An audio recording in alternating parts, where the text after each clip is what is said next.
Olá pessoal, espero que vocês estejam bem, guardados na graça, no poder e no amor do nosso Deus, e ainda desfrutando da graça dele, inclusive para percorrer o caminho desse estudo.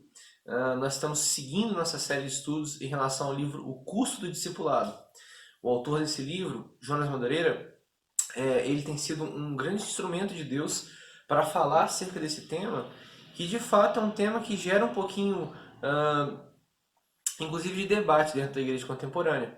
Porque se de um lado a gente tem esse termo sendo usado de maneira errônea, apenas como um método, apenas como uma estratégia de estruturar a igreja, a gente vai perceber que do outro, à luz da Bíblia, a gente tem o discipulado como a base, a essência da vida cristã. E esse termo do discipulado, ele tem sido muito desgastado. Confesso a vocês que quando eu peguei esse livro para ler, eu imaginei talvez que seria um pouquinho mais do mesmo, mas a gente percebe que não. Ele aborda esse tema com uma sensibilidade e com uma profundidade bíblica que talvez a gente precise sentar um pouquinho, olhar para a Bíblia e perceber que nós devemos olhar para o discipulado de maneira mais consciente. Pensando nisso, vamos fazer nossa oração e hoje a gente vai estudar um pouquinho de qual é o sentido ou o que é a doutrina da imitação de Cristo. Nas aulas anteriores a gente falou um pouquinho acerca do como é ser discípulo, o custo do discipulado, a ideia das multidões, a ideia do discipulado pessoal de Jesus com os seus discípulos e a ideia de graça barata. Hoje nós vamos um pouquinho mais fundo na ideia do que é de fato o ser e o fazer discípulo, imitando a Cristo. Vamos fazer nossa oração e aí a gente continua a nossa aula. Amado Pai, Santo Deus, Senhor, pela Tua graça, pela Tua condução soberana das coisas, nós pedimos que o Senhor nos guie, nos dê forças, nos dê sabedoria para percorrer essa série de estudos, inclusive nesta aula, Pai. Que nós possamos olhar para o discipulado, Deus, e entender a beleza de ter um mestre como Jesus Cristo, a beleza de ter um mestre que venceu a morte, que ressuscitou e que está sentado à direita do Rei soberano sobre toda a terra. Que o Senhor nos conduza, Deus, abra o nosso coração, abra a nossa mente, no nome santo e poderoso de Jesus Cristo. Amém. Bom, pessoal, seguindo o nosso estudo de hoje, a gente volta um pouquinho, lembrando sempre dessa ideia de que o discipulado ele é uma moeda com duas faces, ou seja, ele é tanto o ser discípulo quanto o fazer discípulo. E aqui nós falamos um pouquinho disso na aula 2, onde nós entendemos que esse termo discipulado ele pode ser confundido apenas com ser discípulo ou apenas com fazer discípulo. Exemplo, quando um novo membro entra na igreja, às vezes algumas igrejas ou até alguns irmãos tendem a dizer: nós precisamos fazer um discipulado com ele, como se fosse apenas o fazer discípulo, estreitando a ideia de discipulado apenas no ato de fazer ou de ajudar alguém a seguir a Jesus. E esse é um equívoco que pode impedir a gente de enxergar a moeda completa do jeito que ela é, ou seja, o discipulado como ser e também como fazer discípulos. Seguindo, pessoal, hoje nós vamos falar sobre a imitação de Cristo. Na aula passada a gente percebeu a grande diferença entre você apenas estar na multidão ouvindo a Jesus ou de fato ser um seguidor, um discípulo dele. E também nós ouvimos a ideia de graça barata, a ideia de que toda a profundidade do Evangelho, toda a profundidade da vida cristã, com esse termo graça barata, cunhado por grandes teólogos da época, ele pode acabar sendo perdido. A ideia da profundidade da vida cristã, da profundidade da beleza de viver uma vida em Cristo. Hoje nós vamos falar um pouquinho sobre a imitação de Cristo, ou no termo latim, a imitatio Christi, ou seja, o imitar, o fazer igual a Cristo. E tanto o ser quanto o fazer discípulo encontram a base do discipulado no mesmo local, na imitação de Cristo. A gente percebe que o discipulado em si, ele tem essa base, a imitação de Cristo. Como assim? Se nós formos entender um pouquinho isso de ser e de fazer, obviamente a gente percebe que é necessário que para ser o discípulo de alguém ou para fazer discípulo para alguém, existe um mestre. E a ideia é, esse mestre é Cristo. E a imitação desse mestre é a base tanto para ser quanto para fazer. Só que não para por aí. A gente vai entender um pouquinho mais hoje o que é de fato a ideia de imitar a Cristo, o imitatio Christi, ou seja, a doutrina da imitação de Cristo.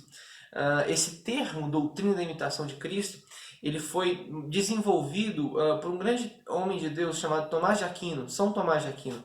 Ele tem um livro chamado A Imitação de Cristo, onde ele fala um pouquinho sobre a vida cristã, a maneira como se vive uma vida cristã imitando a Cristo. Inclusive é uma indicação boa de leitura, conteúdo muito, muito bacana, que edifica a nossa fé, queima o nosso coração. E esse termo, a imitação de Cristo, ele na verdade foi desenvolvido, ou essa ideia da doutrina da imitação de Cristo foi desenvolvida por um teólogo chamado Tomás de Kempis. Inclusive, o Jonas Madureira, para embasar esse conteúdo dele do curso de discipulado, utiliza muito esse livro.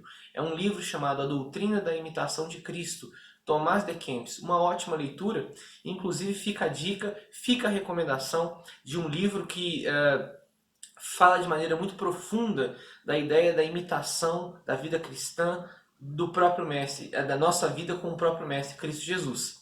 Bom, seguindo, a gente vai perceber primeiro o que não é a imitação de Cristo. E aqui talvez a gente vai desconstruir alguns equívocos, alguns problemas que nós temos na hora de entender o que é imitar a Cristo, o que é imitar o Mestre, ou o que é olhar para o Mestre e fazer igual.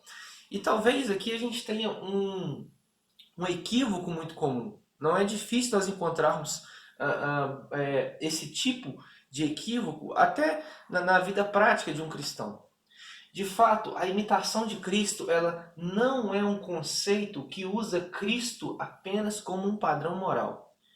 Exemplo, quando nós olhamos para Jesus Cristo, a gente percebe que além da obra vicária, além da obra redentora que ele fez, além da salvação dos pecados que ele nos proporciona, ele é um homem, Deus, singular, porque ele tem padrões éticos, padrões morais acima dos nossos de maneira transcendente. Nós não conseguimos mensurar a grandeza da ética ou da moral que Cristo tem.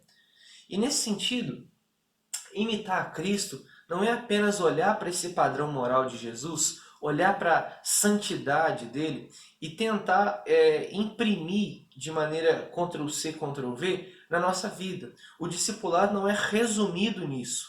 Isso não é a síntese do discipulado. A síntese do discipulado não é você olhar para o padrão moral de Jesus e tentar replicar isso. Mas como assim? Para a gente falar um pouquinho mais do nosso dia a dia. A gente tem um livro... opa, perdão pessoal. Deixa eu voltar aqui. Foi. Nós temos um livro muito famoso chamado Em Seus Passos, o que faria Jesus? O autor desse livro é Charles Sheldon. E ele desenvolve a ideia de que o cristão ele tem que se perguntar o que Jesus faria no seu lugar naquela situação. E isso é perigoso. A gente vai perceber por quê. Isso transforma o discipulado apenas numa especulação das virtudes de Jesus. Como assim? Vamos usar uma ilustração de um dia a dia. Nós estamos parados no sinal de trânsito, com o nosso carro parado diante do sinal. De repente chega um morador de rua e nos pede uma esmola, nos pede um alimento. E a gente está ali na correria, a gente pensa, será o que Jesus faria agora? Isso é uma especulação. Você não tem a certeza. Você tem talvez a especulação, você conjectura, você tem uma hipótese, mas você não tem a certeza. Porque Jesus, de fato, ele não tem um padrão de atitudes que nós podemos fazer um manual. Exemplo, Jesus ele ressuscita Lázaro, mas ele não ressuscita outros mortos que ele viu pelo caminho. Jesus cura alguns enfermos, mas não cura outros. Jesus expulsa alguns demônios, mas outros ele simplesmente abandona-os para os porcos, como nós vimos naquela passagem onde Jesus expulsa os demônios, mas permite que eles vão para a manada de porcos. Então, essa ideia de pensar no que faria Jesus agora, no momento que eu estou, isso é especulação. Isso de fato não pode ter uma base confiável e certa do que de fato Jesus faria ali naquela situação. E o grande problema em si não é nem essa pergunta, não é nem ter essa atitude. O grande problema em si é resumir o discipulado nisso, como se eu perguntasse para mim mesmo o tempo todo o que Jesus faria fosse a base do discipulado, como se imitar Jesus fosse apenas seguir os passos dele de uma maneira ética e moral. Bom, isso é um equívoco, principalmente porque ateus e não cristãos podem viver conforme o padrão moral exigido por uma especulação do que seria ser um discípulo. Como assim? Se de fato eu acho que Jesus faria certa atitude, e de fato eu faço essa atitude com certeza não é uma atitude isolada minha. Ateus e não cristãos podem fazer exatamente essa mesma coisa. Como nessa ilustração que a gente acabou de dizer, de pagar um prato de alimento, um prato de comida para esse morador de rua, um ateu e um não cristão podem fazer exatamente a mesma coisa.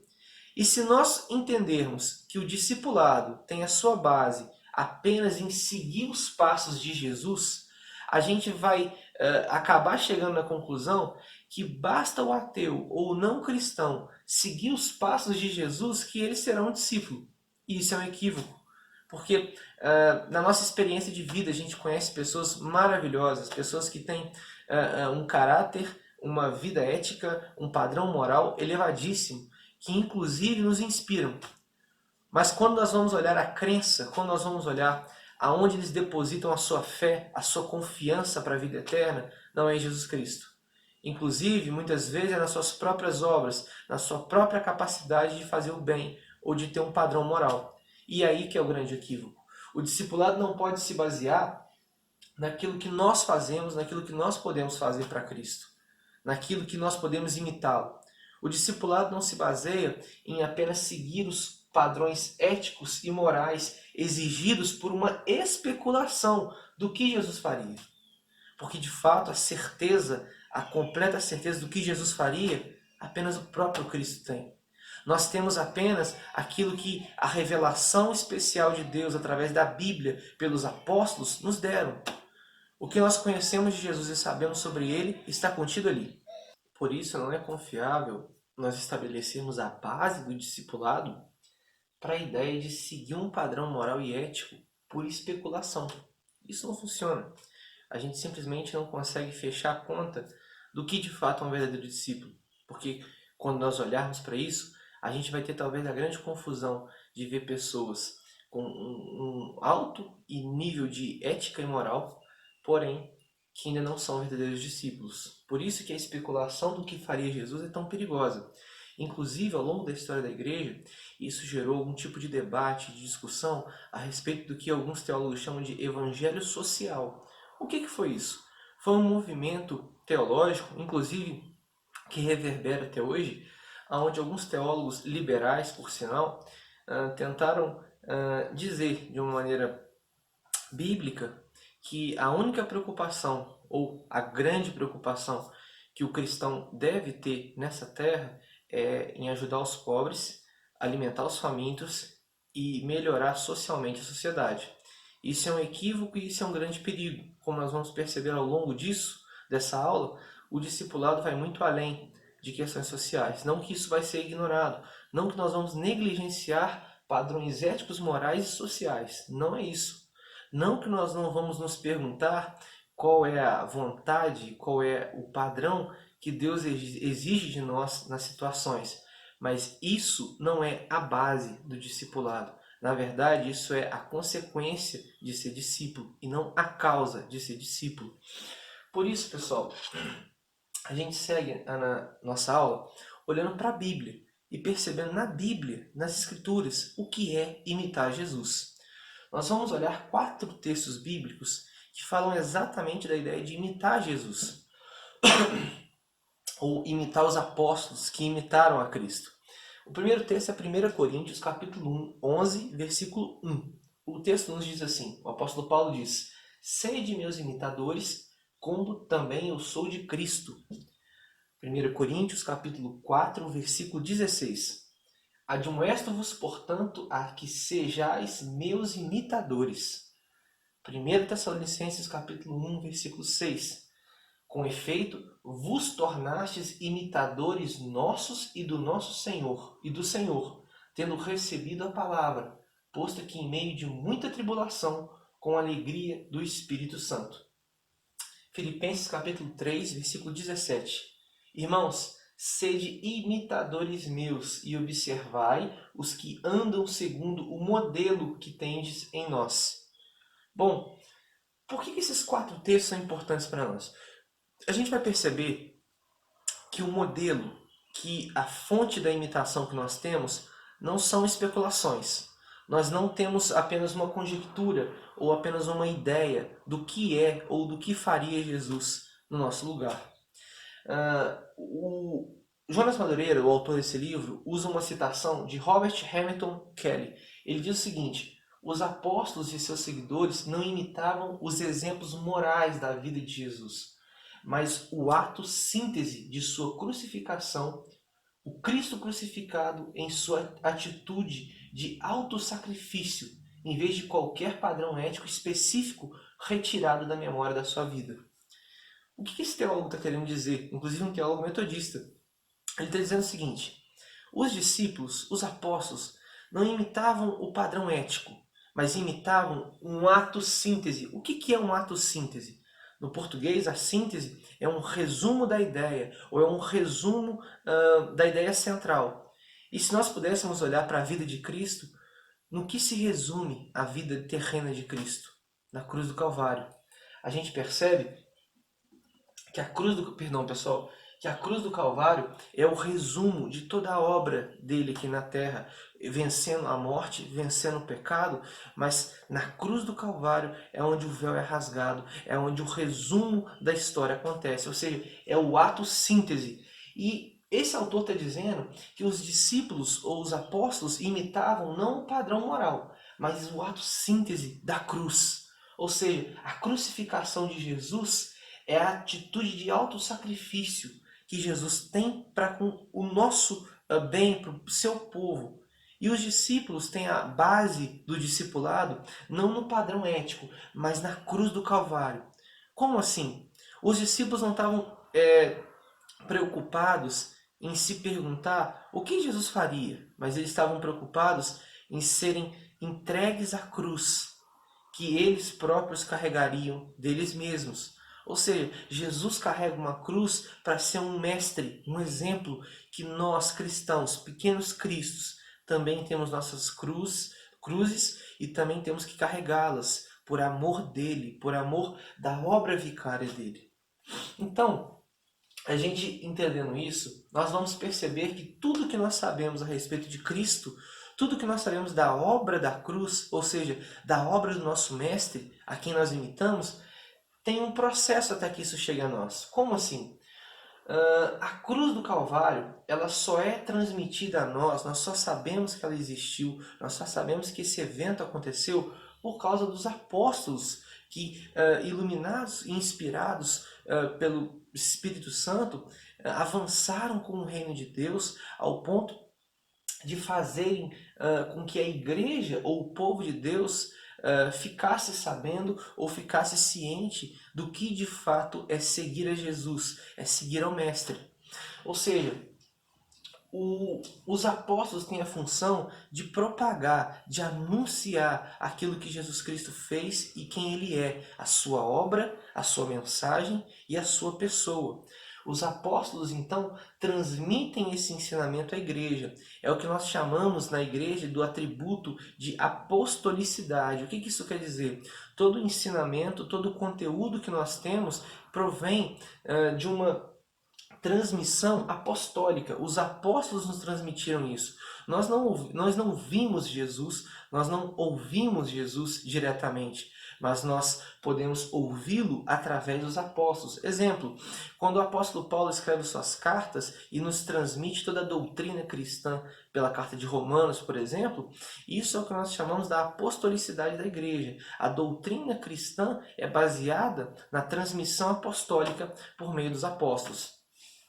Pois bem, Se os apóstolos transmitiram o conhecimento de Jesus, a igreja recebe isso como um chamado. Ou seja, quando o apóstolo Paulo vai falar nestes textos bíblicos que nós acabamos de ler sobre a imitação, é algo que provém de uma experiência profunda do que é imitar Cristo. Ou seja, antes de nós imitarmos a Cristo, os apóstolos primeiro imitaram a Cristo. E nós imitamos os apóstolos porque eles são o nosso padrão e modelo como se deve imitar Cristo. Como assim? Nós não conseguimos olhar diretamente para a obra e para a pessoa de Jesus Cristo sem antes os apóstolos serem um instrumento ou uma mediação, entre aspas, para esse conhecimento chegar até nós. Dessa forma, nós imitamos os apóstolos porque eles são o nosso modelo de imitação de Cristo. Nós olhamos para os apóstolos e percebemos como se deve imitar a Cristo. E aí, um texto que pode nos ajudar muito, é o texto de 1 Coríntios, capítulo 4, do versículo 9 ao 10, onde o apóstolo Paulo diz o seguinte: porque a mim me parece que Deus nos pôs a nós, os apóstolos, em último lugar, como se fôssemos condenados à morte, porque nos tornamos espetáculo ao mundo, tanto a anjos como a homens. Nós somos loucos por causa de Cristo, e vós sábios em Cristo, nós fracos e vós fortes, vós nobres e nós desprezíveis. Aqui o apóstolo Paulo está dizendo como é a vida dele de discípulo, como é a vida dele seguindo o seu mestre. É colocado como se fosse condenado à morte. É colocado como se ele, o próprio Paulo, estivesse sendo entregue à morte. Esse é talvez a ideia, essa talvez é a síntese do que é a imitação de Cristo.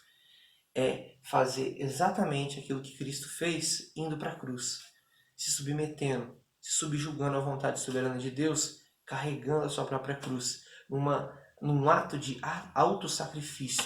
Ou seja, o apostolado é marcado por uma entrega genuína ao Evangelho.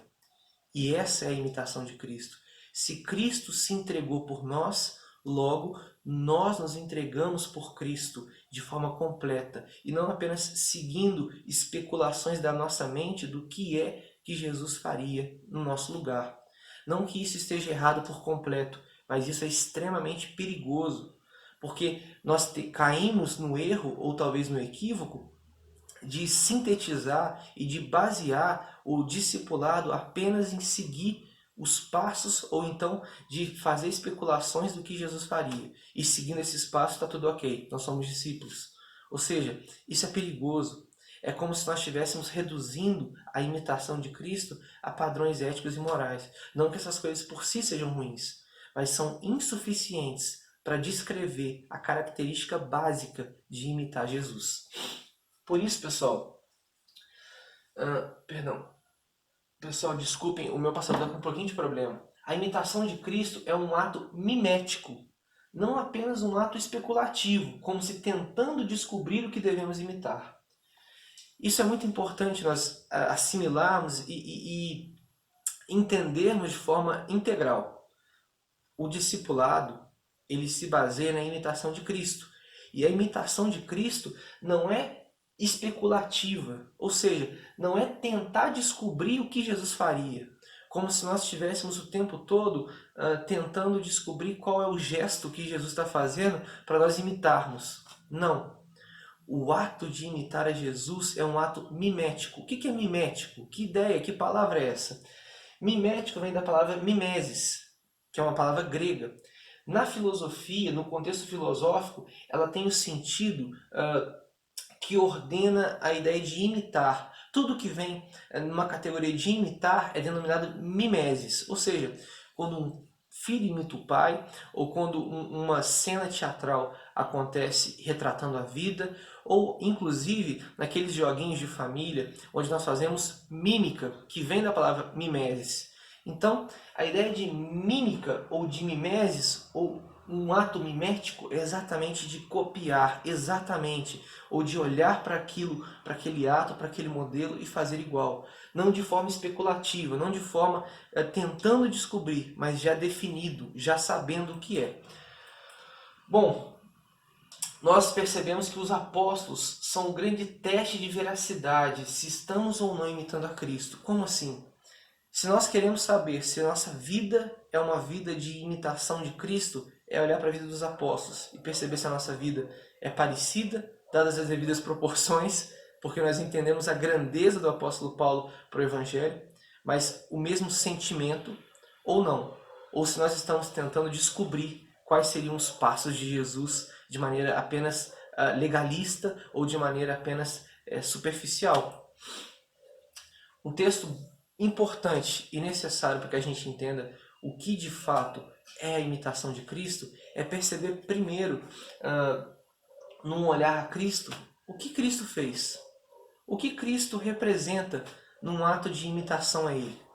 O texto de Filipenses capítulo 2, versículos 5 ao 8, nos mostra isso muito bem. O apóstolo Paulo, inclusive, também nos diz: tende em vós o mesmo sentimento que houve também em Cristo Jesus, pois Ele, subsistindo em forma de Deus, não julgou como usurpação ser igual a Deus. Antes, a si mesmo se esvaziou, assumindo a forma de servo, tornando-se em semelhança de homens, e reconhecido em figura humana. A si mesmo se humilhou, tornando-se obediente até a morte e morte de cruz. Esse daqui é o ato síntese de Jesus. E esse daqui é o nosso ato síntese. Essa é a maneira sintética, ou seja, sintetizada, de como nós seguimos, de como nós imitamos a Jesus Cristo, de como nós fazemos discípulos, de como nós vivemos o discipulado. Nós nos esvaziamos de nós mesmos. Nós não julgamos por usurpação ser igual a Deus, ser autônomo, ter nossas próprias convicções, pressupostos e decisões independentes de Deus. Nós assumimos forma de servos. Nós tornando-nos em semelhança a homens, como Jesus fez, não sendo superior, não sendo um nível a mais, seguindo apenas padrões éticos. Nós somos reconhecidos numa figura humana, não como divindades espirituais. Nós nos humilhamos a nós mesmos, subjugando nossa vida ao Evangelho e a Cristo. E nós tornamos obedientes a Ele, a Deus e ao Evangelho até a morte. E, se preciso, morte de cruz. Não que nós vamos ser crucificados, não que nós vamos ser levados ao nível de sofrimento acima daquele que nós aguentamos, mas que a nossa vida é entregue numa cruz como a de Cristo foi. Deus é soberano e gracioso e amoroso. Ele sabe até onde o nosso corpo, até onde o nosso emocional aguenta imitar a Cristo. Mas isso não nos exime da responsabilidade de olhar para Cristo e de perceber nele a nossa grande fonte de imitação do Evangelho. Por isso, pessoal, em resumo, Cristo tem o seu ato síntese em Filipenses 2, onde ele se entrega. Os apóstolos reconhecem isso e aquele texto que nós lemos do apóstolo Paulo também sintetiza a vida do apóstolo, dizendo: nós somos os últimos, nós somos entregues à morte por amor de vós, para que vocês sejam edificados. E a igreja, olhando para esse modelo dos apóstolos, reconhecendo que os apóstolos imitam a Cristo, tem em 1 Coríntios capítulo 11, no versículo 1, quando o apóstolo fala: sejam meus imitadores como eu sou de Cristo, esse processo de olhar para os apóstolos que olharam para Cristo, de olhar para Cristo através da vida dos apóstolos. Bom, pessoal, essa é a síntese do que é imitar a Cristo. É ter uma vida entregue ao Evangelho de maneira completa, num ato de autossacrifício, num ato de entrega total. Não apenas nos perguntando o que faria Jesus. Isso impacta a nossa vida de maneira muito radical. Porque agora imitar Jesus não é só ter bons atos de caridade, fazer boas coisas, ter padrões éticos. Agora, imitar a Jesus é olhar para o texto de Filipenses e perceber que o nosso modelo está aqui. Não é fácil, mas é recompensador. A graça do Evangelho nos sustenta. O amor de Cristo nos alimenta. A fonte do Evangelho é inesgotável. Por isso que o discipulado, imitar a Jesus, é vida para a nossa caminhada. É vida para a maneira como nós experimentamos a nossa existência aqui na Terra. se nós somos cristãos genuínos, a fonte da nossa esperança, a fonte do nosso viver é imitar a Cristo, é o discipulado. E se talvez você está ouvindo essa aula e você ainda não se percebe como um discípulo, não se percebe como alguém que imita Jesus, você olha e fala, meu Deus, eu não tenho imitado a Cristo. Não se desespere, não se jogue num poço de depressão, porque a graça de Deus, o poder de Deus e o amor dele são suficientes para te livrar de toda culpa, de todo mal que essa culpa pode te trazer e transformar isso em arrependimento saudável e necessário para que você seja feito um discípulo dele, um imitador de Cristo, um pequeno Cristo, um discípulo seguindo seu mestre.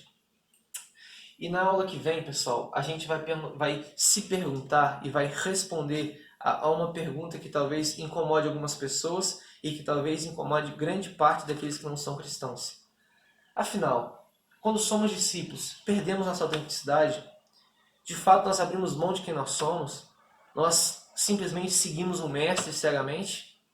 Na aula que vem, a gente vai perceber toda a importância de olhar para o discipulado, olhar para a imitação de Cristo e perceber de fato se há alguma autenticidade da nossa parte ou se de fato Cristo molda o nosso caráter e inclusive a nossa personalidade e quem nós somos. Pessoal, vamos fazer a nossa oração para encerrar e até semana que vem.